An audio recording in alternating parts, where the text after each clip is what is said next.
Hello dear student, welcome to my YouTube channel. तो आज हम लोग देखने वाले हैं क्लास 8 के टर्म 2 के संस्कृत पेपर के बहुत ही इंपॉर्टेंट क्वेश्चन को देखने वाले हैं। तो बिल्कुल इसी तरह का प्रश्न आपका एग्जाम में रहेगा और आप लोग गर्दा मचा के आएंगे। तो बिल्कुल घबराइए नहीं, वीडियो को करते हैं फटाफट स्टार्ट। उससे पहले आपको बता दें, आप अगर हमारे यूट्यूब चैनल पर नए हैं तो सब्सक्राइब करके बेल आइकन के बटन को दबा दें ताकि हमारा आने वाला वीडियो का नोटिफिकेशन सबसे पहले आप तक पहुँचे। तो चलिए सबसे पहला नंबर में देखते हैं। एक गद्यांश देगा, उसको आपको पढ़ना है और उससे कुछ क्वेश्चन पूछेगा, उसका आंसर आपको देना है। तो इस गद्यांश को आप लोग पढ़ लेंगे, इसको हम टेलीग्राम पर अपलोड कर देंगे, वहाँ से आप डाउनलोड करके बिल्कुल इस चीज़ को पढ़ लेंगे एक बार।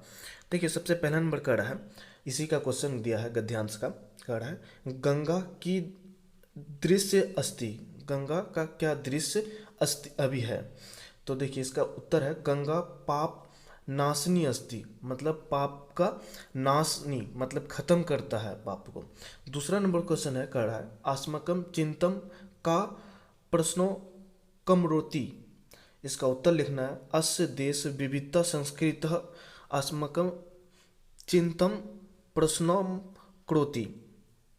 इसी तरह से आपको उत्तर लिखना है। पहले इस गद्यांश को आपको बढ़िया से पढ़ लेना है, उसी से आधारित आपको आंसर लिखना है। तीसरा नंबर में उसी गद्यांश का दिया है अस्य अनुच्छेद कृत उपयुक्त शीर्षक संस्कृत भाषायाम लिखित।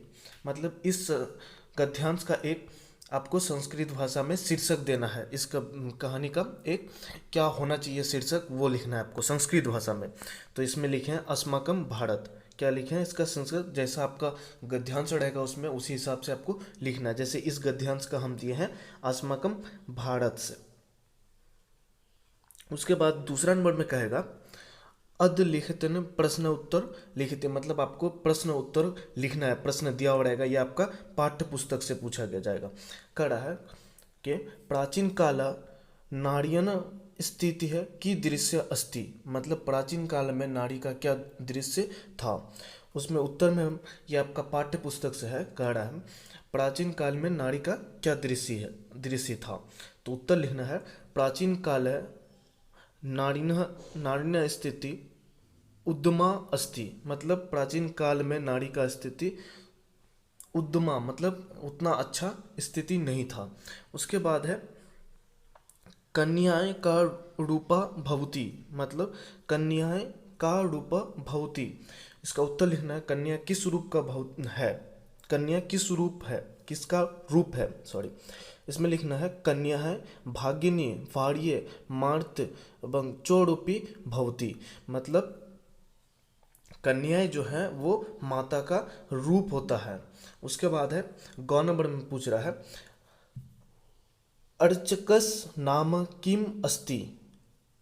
तो इसमें उत्तर में लिखना है, ये आपका सारा क्वेश्चन आंसर ये बुक का है, जिससे आपको अपने बुक का अकॉर्डिंग उसका आंसर देना है।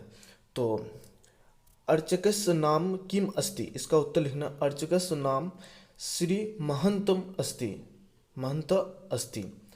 उसके बाद है घ नंबर में कर है स्वर्ण मुर्दा कुत्र आसेन। तो इसका उत्तर होगा स्वर्ण मुद्रा कनकालेश आसेन। क्या होगा उसका उत्तर, स्वर्ण मुद्रा कनकालेश आसेन। उसके बाद है अंग नंबर का है केसु क्षेत्रुस नारी शक्ति अग्रणी अस्ति, किसका क्षेत्र में नारी शक्ति ज़्यादा है। इसका उत्तर लिखना है सर्वेषु क्षेत्र नारी शक्ति अग्रणी अस्ति, मतलब हर क्षेत्र में नारी आगे है, अग्रणी अस्ति अग्रिमा अस्ति। किस क्षेत्र में नारी आगे है, तो हर क्षेत्र में नारी आगे है। बिल्कुल इसी तरह का प्रश्न आपका रहेगा, आपका बुक से इसी तरह का प्रश्न रहेगा। उसके बाद देखते हैं तीसरा नंबर में कहेगा अधोलिखित पादेन का एक वाक्य लिखना है आपको, वाक्य रचित मतलब रचना करना है। यह पहला में दिया है यथा यदा, उसके बाद ख नंबर में दिया है गत्व, उसके बाद सरोवर, उसके बाद लालुपा, उसके बाद दंड। ये 5 रहेगा, 5 का आपको वाक्य बनाना है।